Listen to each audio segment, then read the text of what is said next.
This is the Bates Bobcast, our weekly podcast where we take a look at the week that was in Bates athletics. My name is Aaron Morse, and this week we're hosting a roundtable with the Bobcats' 4 track and field NESCAC champions. Women's lacrosse won their NESCAC tournament quarterfinal game with Colby, and the men's rowing team made history at the New England Rowing Championships. All that and more coming up on the Bates Bobcast.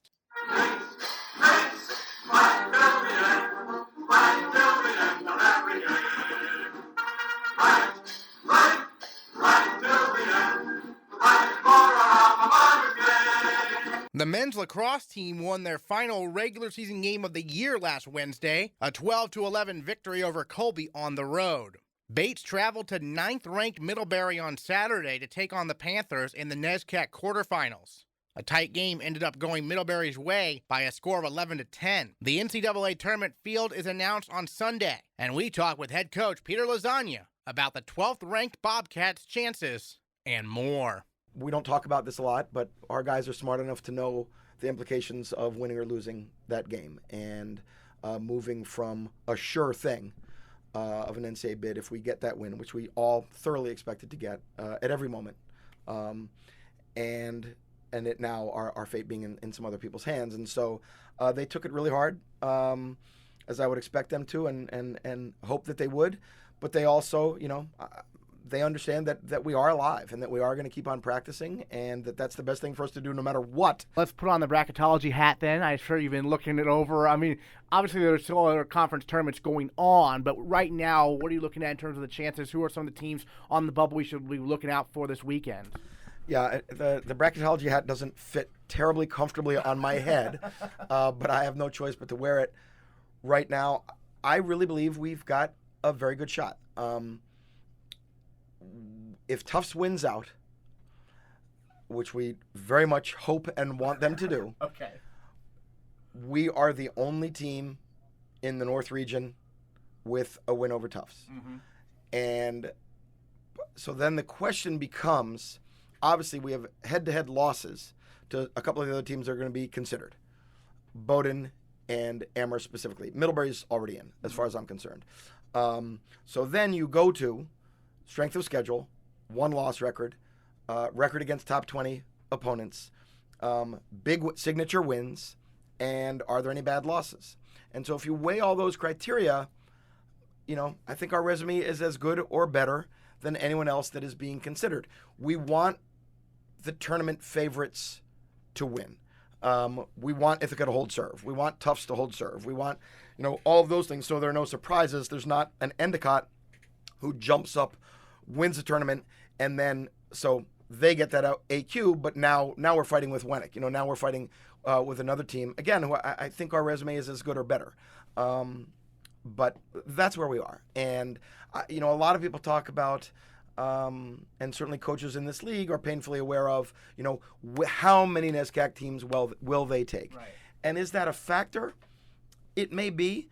It's not a stated criteria. Mm-hmm. There's nothing in the criteria that says, and make sure you only take this many teams from this league that everybody wishes weren't as good as it is. For a reason that I've not yet been able to figure out, the Women's Division III Selection Committee seems to have no issue annually.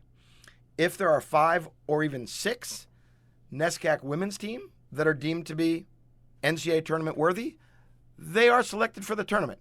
On the men's side, we seem to have this ceiling of 4, which I don't completely understand. But again, that's not a stated criteria. I ask friends of mine who have recently been on the committee, is that something that you talk about? And the answer is sort of nobody says that on the call, but I can't tell you that that's not something that people don't think about. So we can't control that. What's your plan for Sunday? What are you going to be doing? We are going, I think either way that door swings, as I said earlier, obviously, if we get great news, we need to be together because we need to see who we're playing, and plan accordingly. But this is life, and the outcome is not guaranteed. And I wish I could guarantee the outcome. That would make the next few days better for all of us. But that's not life. And so, if we get great news, we want to be together and experience that. If we don't get the news that we want, we need to be together. And that becomes part of our present and how we process that, and it certainly becomes part of our future as well. Yeah, and the week of practice will be interesting, right? Because it's the first time all year you've been practicing, but you don't know who your next opponent's going to be. So what's that going to be like? That's correct. And I know I sound like, someone who is feeling my spiritual connection to this game right now. But we play the game because we love the game. And what I hope is going on out there at practice every day this week is that we are both moving forward, whether that means for a game that we're going to be playing on Wednesday or moving forward for getting ready for the first day of captain's practice next fall. We are always moving forward. That's something we talk about in this program all the time. And then the other part of it is we are together with, these guys are with their best friends, people that they love, people that they've spent a lot of time with, involved in this shared passion. And that's what we should be doing this week. All right, Coach, thanks so much for your time. My pleasure. Thanks for coming to talk to me. The women's lacrosse team hosted Colby on Wednesday on the Bobcats Senior Day. The 10 seniors were honored before the game, and the Bobcats started quickly, jumping out to a 3-0 lead. But by halftime, the game was tied at 5, and Colby edged the Bobcats in the end by a score of 8-6. But on Saturday, in the NESCAC tournament, Bates responded in their rematch with the Mules, winning in convincing fashion by a score of 9-3. All-American goalkeeper and senior Hannah Jeffrey made 10 saves. I think it was pretty clear on Wednesday that we just didn't play our best. We kind of beat ourselves and made lots of mistakes that all year we haven't been making, and so we just kind of told everyone the next 2 days in practice we really got to buckle down and work hard. And we didn't play perfectly on Saturday, but we played a really good game, and it was enough to beat a really good team, and we're psyched about that. With the victory, the 9th-ranked Bobcats advanced to the NESCAC tournament semifinals for the first time in program history. They traveled to Trinity this Saturday for a noon tilt with the 7th-ranked Bantams. It was a big weekend for the rowing teams, as the men and women's first varsity eights both emerged victorious at the New England Rowing Championships for the second straight year. For the men, it's their last regatta before the all-important ECAC National Invitational Rowing Championship, which is this Sunday in Worcester, Massachusetts. The men are looking to repeat as NESCAC champions, and we caught up with team captain Jamie Nosso to talk about some history made at New England's and what the upcoming regatta looks like for men's rowing. First of all, another New England title for you guys. I was looking at the race video. WPI jumped out of the early lead, but you guys did not panic, came back for the win. So how'd that race go? And did you notice how far in front they were initially? Yeah, so actually we didn't really know how far they were until about the first 1,000 meters. So our strategy going into this race was being defensive for the first 1,000 meters and then being very aggressive and offensive for the second 1,000 meters. And I think we executed our race plan very well. If you see in the video of the race, we actually take about a huge move in the 750 to go, and then we keep taking seats in the last 500. And it really came down to Marit Wetstein, our coxswain. She did an amazing job coxing and steering and making sure that we were all on the same page for those moves. And it was a phenomenal race. It was so much fun because we really executed what we wanted to do, and we stayed calm. And WPI, although they were out in front for most of the race, they eventually didn't have enough at the end, and we just went right through them. And the Bates approach, men's and women's, seems to be consistent in that regard. You don't want to waste too much energy in the first 1,000, right? Yeah, totally. So we've always been a career that focuses on the middle part of the race. So that'd be the first. We don't really focus that much on the start or the finish. We don't think that you can really win a race that way. Some crews, that's their mentality, but ours is really to focus on the middle body of the race and to stay strong and walk through crews in that section of the race. Okay, great. Well, the New England title is in the rearview mirror now, and now this Sunday, ECAC's, because men's rowing is not an NCAA sport, this is basically it, essentially. So last year you won the NESCAC, finished ahead of all the other NESCAC teams. What's it looking like this year? Who's the strongest teams that you know of in the conference? Yeah, so for ECAC's, we'll have the same crews that we saw this past week in New England's, but there'll also be some other tools from the East Coast. That being said, there'll be Hobart's a really competitive team, Michigan's a really competitive team, and Bucknell will also be there. And I think Delaware is actually going to be there for the first time, and they're fast this year. But it should be a really fun race. We're looking that we might have a shot, which is exciting. If we train hard this week and get our minds focused, it should be a really good race. Is the goal necessarily to beat them, or is it beat the NESCAC schools both? I mean, what would you be happy with as a result, I guess? I mean, I would love to beat all the teams Sure, for of course. sure. Yeah. I think that's our goal going in. That being said, it's going to be very hard. It's going to be a tough race to do.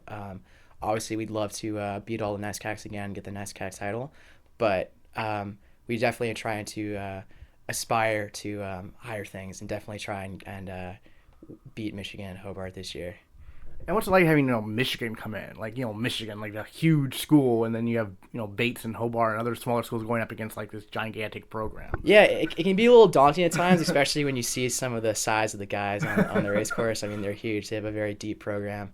But at the same time, it's also really exciting that we were able to hold on to them for most of the race. And it's pretty exciting that because we're usually a pretty small crew compared to other teams, and it's pretty cool to see that we actually hold our own with them. Now, as a senior captain, this is your last race coming up. What do you think? What's going through your head right now? It's definitely a bittersweet moment. I'm definitely gonna be sad to leave my teammates and leave the sport of rowing for that matter. But that being said, I'm very excited to see where this program goes. The past weekend in New England, we actually won the points trophy for the men for the first time in the history of Bates rowing. So that's very exciting. It just shows how deep our program is, and I think we can only go up from here. And like I said, it's just really exciting to see and watch where the team goes for the next few years.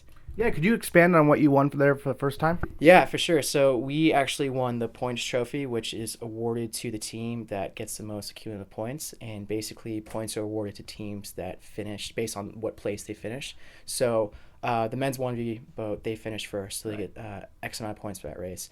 And then our men's freshman 8, they got third in their race, so they got an X amount of points. And then our men's 2v, they got fourth by less than a tenth of a second. And once you add up all these points from all the different teams, we had the most points out of all the teams that raced in New England, and we were awarded the points trophy, which is a huge honor. And I think it really shows just how deep our team has grown in the last 4 years since I've been here. Outstanding. And then now ECAC's, how is this scored? Is it similar to New England's, or is it really just the first varsity 8 that matters, or how does that break down? Yeah, so it's about the same deal, that there is a points trophy, but also there's individual trophies for individual races as well. Oh, well, that's great. And then I guess in terms of NESCACs, is it only the first varsity 8 that needs to finish ahead of everybody else, or? Yeah, correct. Okay. So yeah, the first varsity boat needs to finish in front of the other NESCAC teams. That's what we'll be looking out for. All right, Jamie Nasso, thank you so much. Thank you so much, Aaron. Moving to track and field, the men's and women's teams both finished 4th at the NESCAC Championships over the weekend. 4 Bobcats took home NESCAC titles. Senior Nick Margitza repeated as the NESCAC champion in the shot put, and he took home the hammer throw title as well. Meanwhile, sophomore Adedire Fakaridi prevailed in the discus. On the women's side, junior Allison Hill won the 400-meter hurdles, and sophomore Sally Cisse took home the NESCAC title in the triple jump. We brought them all together for a roundtable to talk Bates track and field. Joined by our 4 NESCAC champions here. We got D-Ray, Sally Cisse, Nick Margitza, and Allie Hill talking about the NESCAC championships. Allie, we'll start with you in the 400-meter hurdles. NESCAC champion. You hadn't run that event a whole lot, right? Right, yeah, this year is my second time running it, and I didn't run it at all my sophomore year because I was pretty sick, but I ran it my freshman year, and yeah, I ran over like 10 seconds slower. I think I said that last time, but yeah, it was kind of exciting. Just it's not really my favorite event because it's really long, but yeah, it was really exciting because I wasn't really expected to do that well in that event, so just kind of coming out on top was really exciting. Excellent. And D-Ray, the NESCAC championships, how are they similar to other meets? How are they different in your perspective? I think the NESCAC championship really stands out because we don't see teams like Amherst and Williams all throughout the year. This is the first time we meet kids like that. Specifically in the shot put, I had a very good competitor from Williams. He beat me, unfortunately, that day, but he definitely pushed me to a new level, and I look forward to competing against him next week. So definitely seeing schools like Williams and Amherst, which are powerhouses that we don't normally meet during the regular season because of sheer distance. It's definitely good to go to NESCACs and compete against schools like that. And you did PR in the shot put though, right? Yeah. And then Nick, I'll ask you about that since your specialty is a shot put. What was it like to see D-Ray there PR in the shot put? I was very proud of D-Ray's performance. I'm very excited to see what he can do over these next few weeks. His shot's really coming together, and I think I can speak on behalf of Coach Fresh when I say that D-Ray's got a really bright future in the shot. Excellent. We'll talk about your 2 NESCAC titles here in a second, but Sally, I want to get to you in the triple jump. Another personal best, right? You keep raising the bar, if you will. And so what was working for you there that weekend? Well, I went into the meet really nervous because last weekend I did terribly and I could not hit the board once. So my confidence was really low, but the weather was nice, everything was working in my favor. So, and it's my last meet, so I told myself I just want to put everything out there and hopefully it goes well. Yeah, you told me before you weren't going to be here for that many meets, but it seems like you were here for more than I thought you were going to be here for. Yeah. Actually, yeah, I had 5 meets, so I'm really happy with that. Excellent. And then, Nick, we'll talk a little bit about your 2 NESCAC titles. So first of all, the hammer throw, your first title in that. So were you expecting that coming in, or who were your big competitors? I knew that there were 3 of us at the top of the seedings that really any of us could go away with the win. I just wanted to get a good opener. That's what I wanted to focus on all week. Put a good opener out and then just build upon that. And I think I was able to do that successfully. And I think D-Ray and I put some pretty good throws together for the hammer. Yeah, and I know you talked about you love going 1-2 in the hammer, right? Yeah, it was really awesome having Nick win hammer and coming right behind him. Because it was at one point I wasn't there because I was struggling with technique, but having him there to be D-Ray, it's just 3 turns, just do the 3 turns. It was good to have my big brother there. So. And then Allie, we talked about friends on the team and everything. I know one of your friends, we just talked to her, Alexis Dickinson, had a record-breaking performance. What was your reaction when you saw that? Yeah, that was crazy. I was so excited for her because she's been working so hard for that, and she really, out of anyone on the team, I think she deserved that the most. And that's just not a little PR, that's a significant PR. She moved up from probably over 100 to now 15th in the nation with that time, so I think that's really impressive. And yeah, she's very deserving for that. Were you watching the race when it happened?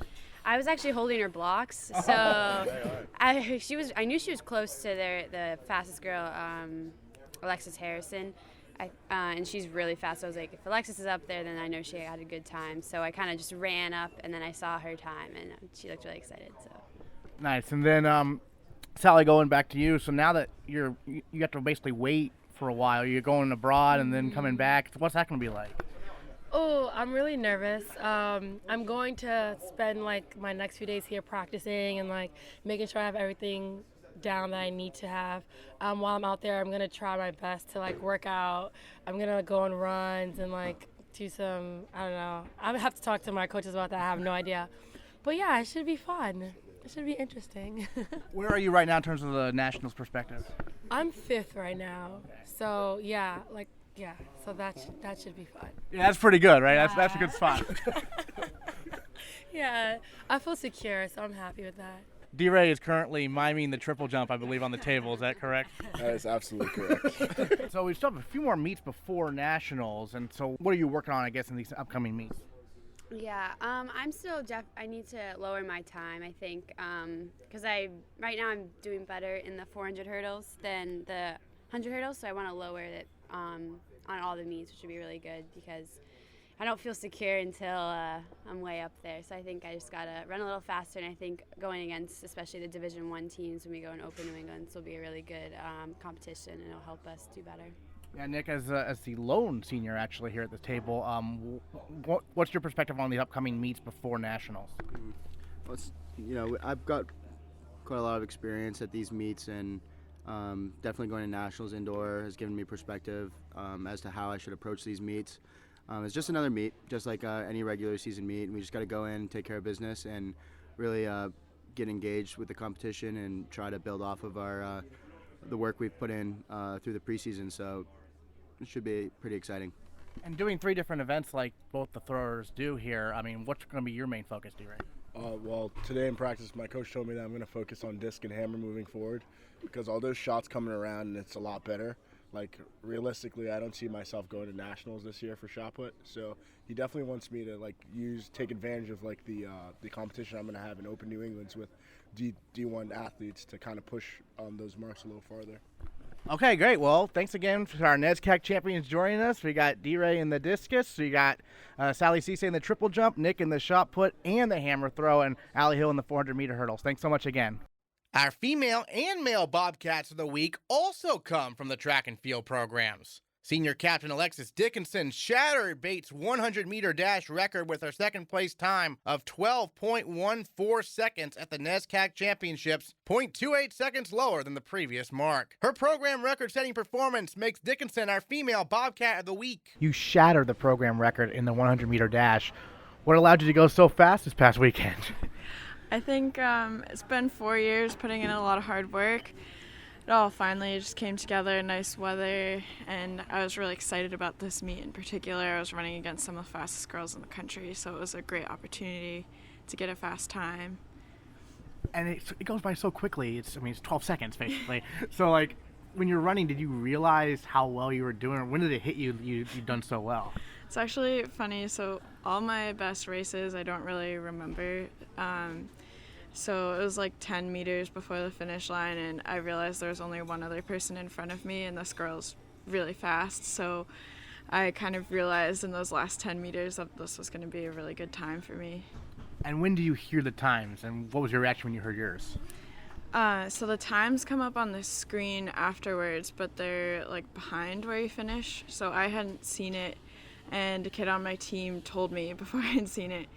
And I was in disbelief at first because previously that season my time had been at 12.7, so nobody cuts off half a second in their 100, so I was shocked. And then the team as a whole, you're one of the captains, obviously. Finished fourth there, same as last year, but you had more points than last year. So what was your evaluation of the team's overall performance? I think the team did great. We had 5 new school records that day, so that was awesome. I think the team has done a really good job supporting each other this year. There's a lot of energy this year and a lot of young talent. So working together, and we've pushed through a lot of tough weather. So to have a day where it was perfect for a track meet. So I think it really shows how much effort we've been putting in. And then what's the team have coming up this weekend? This weekend we'll be at Springfield for the Division III New England Championships. And what are some of the goals you're looking? I mean, obviously, always you want a PR, but what else is the team looking to accomplish there? Yeah, I think NESCAC was our biggest meet to really do well as a team, and I think this weekend is another chance to do well, but also for people to improve their times and qualify for further championship meets. Gotcha. And then, has it hit you yet that you're the fastest woman ever to run the 100 meters to come to Bates College? No, I didn't really think about it that way. It was really exciting for me to break the record. It's something I've been looking at since I was a freshman. And Angelique Hart broke it when I was a sophomore, and she was a great runner. So it was really exciting for me to beat that. Yeah, and you're a senior now, but when you were an underclassman, what did you learn from some of those upperclassmen about what it takes to be a great sprinter? There's a lot of watching, just putting in the hard work and knowing that it would pay off eventually. I remember Angelique, it took her a while to finally put everything together and run a fast time, and so I trusted that eventually it would come together for me too. And obviously with track, you have an indoor season and an outdoor season. Which do you prefer? I mean, obviously the outdoors worked well for you so far. Yeah, I've always liked both a lot.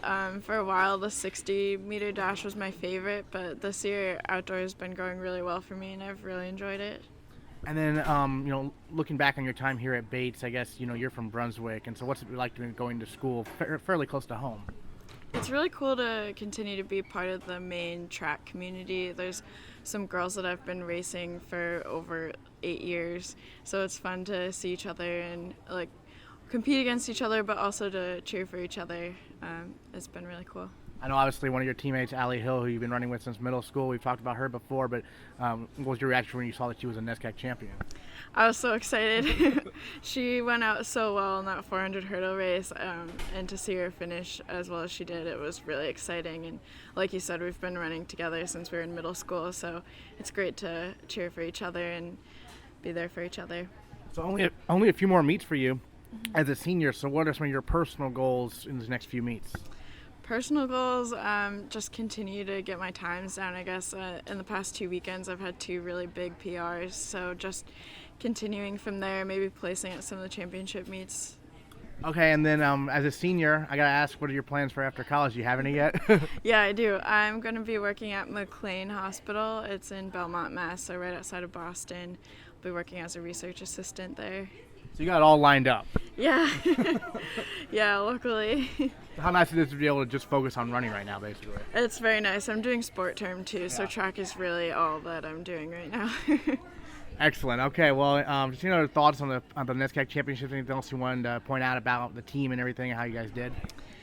I think just look out for how we do in the next couple of meets. We have a lot of momentum. People are doing really well. It's an exciting team to watch. Sounds good. Alexis Dickinson, our female Bobcat of the week. Thanks so much. Thank you.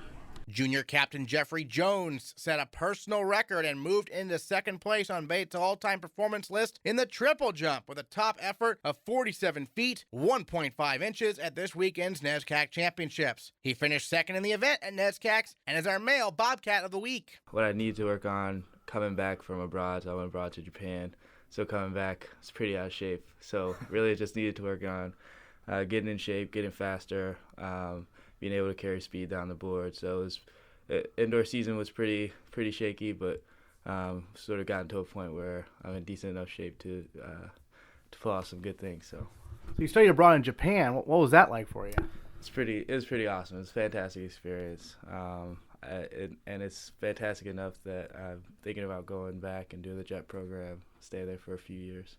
So you like fluent in Japanese then? Fluent's a stretch, but I feel pretty comfortable listening and speaking the language with the people there. So. All right, great. And then how did you first get started doing the triple jump? It's kind of a unique event.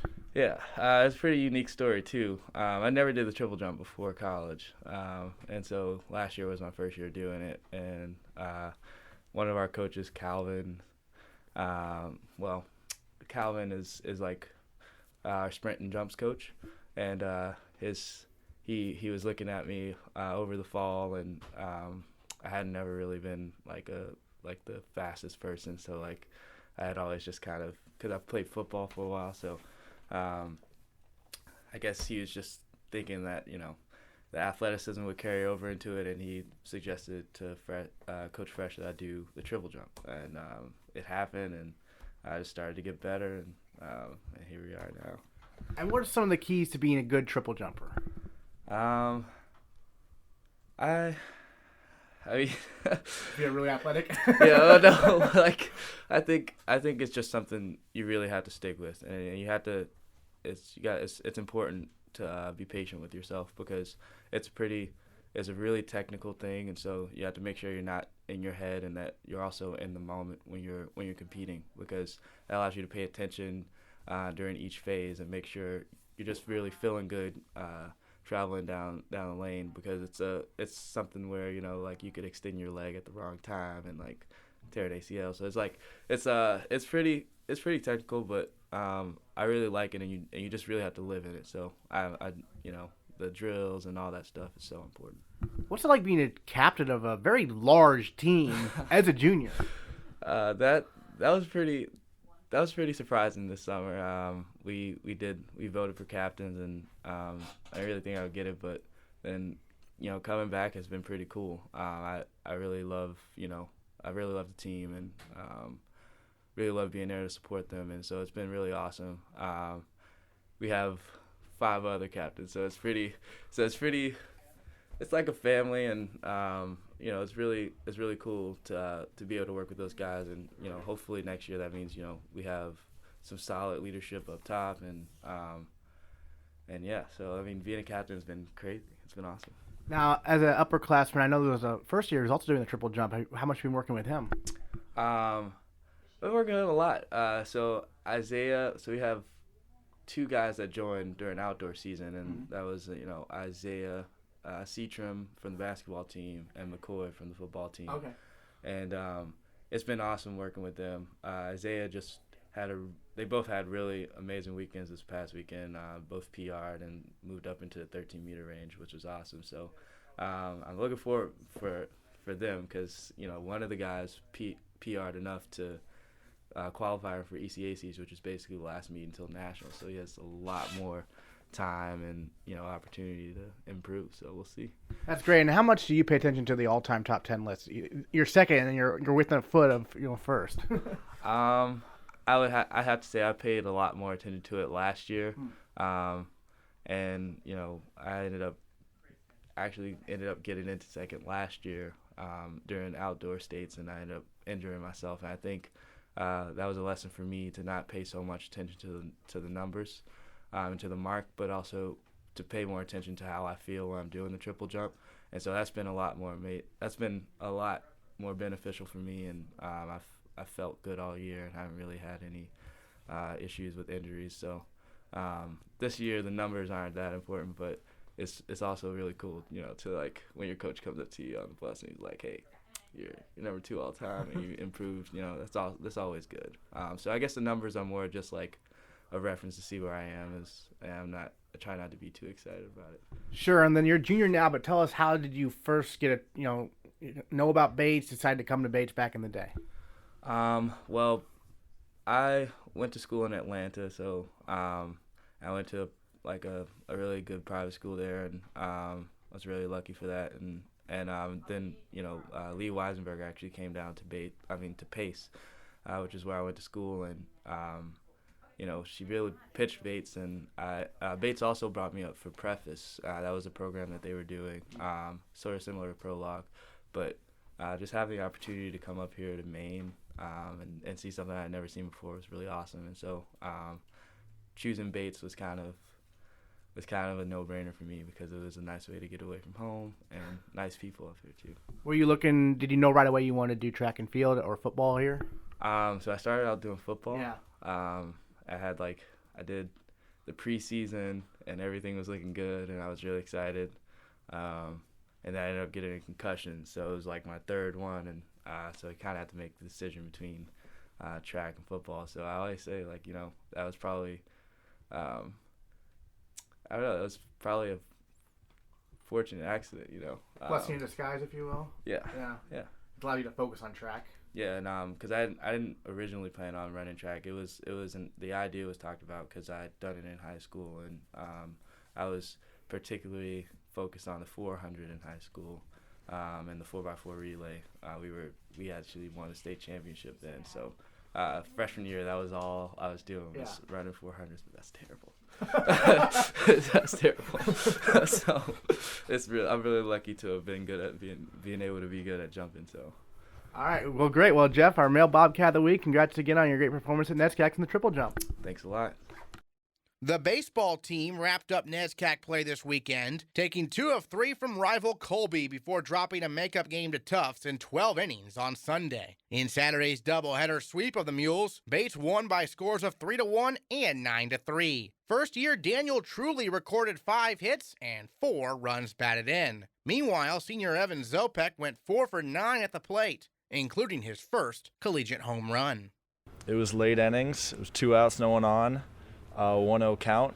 I was not swinging for a single there. I was trying to drive the ball deep in the ballpark, and off the bat I had no clue it was a home run, but when I saw the outfielders' reactions, how they were tracking the ball as I was rounding first base, I knew it was going to be out by a good amount, so yeah, it was fun.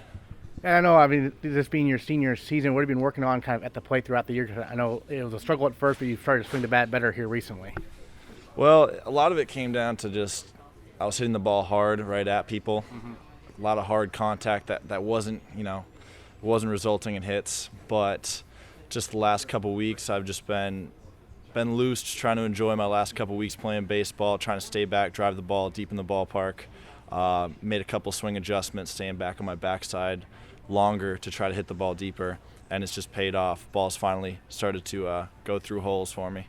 And the team as a whole, kind of an interesting season because you've basically been in almost every single NESCAC game. There've been a lot of close contests. So, what was the mentality of the team, after that tough training series moving forward? Well, I think we're all just out here to play baseball, have fun with our friends at this point. Obviously, our season's over. We fell way short of expectations, but we're just out here trying to play loose, enjoy the rest of the time we have this season, especially as seniors, trying to enjoy the rest of the time we have as collegiate baseball players and competitive athletes.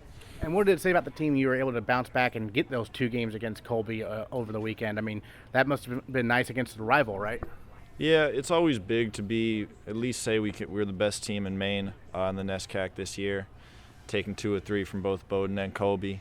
But yeah, every NESCAC game you show up, you compete your hardest, I think it shows we have a lot of talented guys on the team. We have a bright future. We had some freshmen step up in big ways, some sophomores step up in big ways in that series. Connor Russell pitched great. Dan Truly had I believe 5 hits in a doubleheader. So I think the future of this team is pretty bright. We definitely have some guys who can play, and like I said, this season fell short of expectations, but it feels good to at least take 2 or 3 from both Colby and Bowdoin. So. Sure, and then as a senior, looking back on your career at Bates, what's maybe your proudest moment or something you'll never forget? I'll never forget going to play in the NESCAC tournament. A couple times we did, being in those ball games. We obviously, weren't able to get the desired result to win a NESCAC tournament, but playing in that atmosphere, that playoff atmosphere, tight ball games, that was a lot of fun for me. That's something I never will forget.